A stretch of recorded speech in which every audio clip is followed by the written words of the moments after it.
The sun was setting over the quiet fields of Willow Creek when little Sarah walked home from school, her small backpack bouncing against her shoulders. At only 8 years old, she was the daughter of a hard-working farm family known for being gentle, quiet, and always keeping to herself. But that innocence made her an easy target. Behind her, footsteps grew louder. 3 older boys followed their voices, cruel and mocking. "Hey, farm girl," one shouted. "Where's your mud? You smell like cows." The laughter that followed was sharp, echoing in Sarah's ears.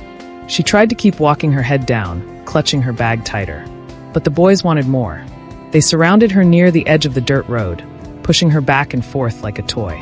Sarah pleaded softly, "Please stop. I just want to go home." But they didn't stop. One of them shoved her harder than before, her small body stumbling.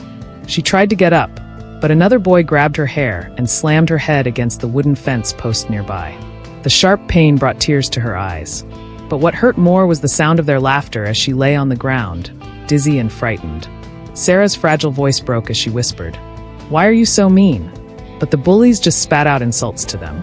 She was powerless. What they didn't know, what they never imagined, was who her mother really was. Minutes later, headlights appeared at the end of the road. A dusty pickup truck pulled over and out stepped a woman with fierce eyes and a commanding presence. This was Anna, Sarah's mother, the woman everyone in Willow Creek respected, but very few truly knew. To the townsfolk, she was a widowed farm worker raising her daughter alone. But in truth, Anna was far more than that. She was a decorated former Marine, a soldier who had seen combat and carried scars no one else could see. When she saw Sarah on the ground holding her head, Anna's heart broke, but it was the sight of the laughing boys that awakened something much deeper. She didn't run in blindly. She walked with controlled steps, her voice low, but thunderous with authority. "What did you do to my daughter?" The boys froze. They had faced teachers before, even angry parents. But this was different. Anna's presence alone felt heavier, sharper. Her eyes didn't waver. One boy stammered, "We didn't mean to," but Anna cut him off. "You put your hands on an 8-year-old child. That ends now."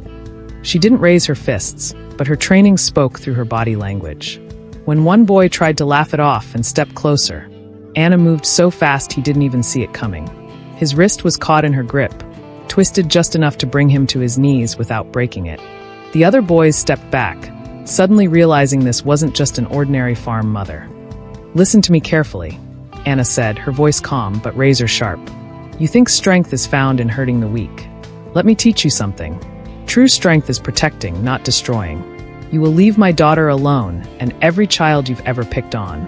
If I hear otherwise, you will answer to me, not as a mother, but as someone trained to deal with threats."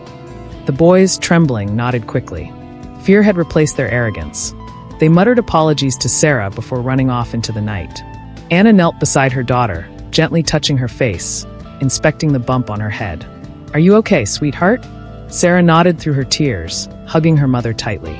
"I was so scared, Mama." Anna kissed her forehead. "You don't ever have to be scared when I'm here. But one day you'll be strong too. Not by hurting others, but by standing up, just like you saw me do." The next day, the story spread through Willow Creek. Some parents were shocked, others quietly relieved that someone had finally stood against the town's bullies. The boys never dared to touch Sarah again, nor any other kid. Something in their eyes had changed. They had learned a lesson that fear and cruelty could never match the power of respect and discipline. For Sarah, that night became a turning point. She began to walk a little taller, knowing she carried her mother's strength within her. At 8 years old, she learned that courage doesn't come from fists, but from the heart of someone willing to protect what's right. Years later, Sarah would tell the story to her classmates, to her friends, and eventually to her own children. She would always remember the day her mother stood between her and cruelty, not just as a shield, but as a teacher. And in her heart, she carried her mother's words forever. Kindness is not weakness. And if you like this video, kindly thumbs up and thanks for watching, and see you in the next video.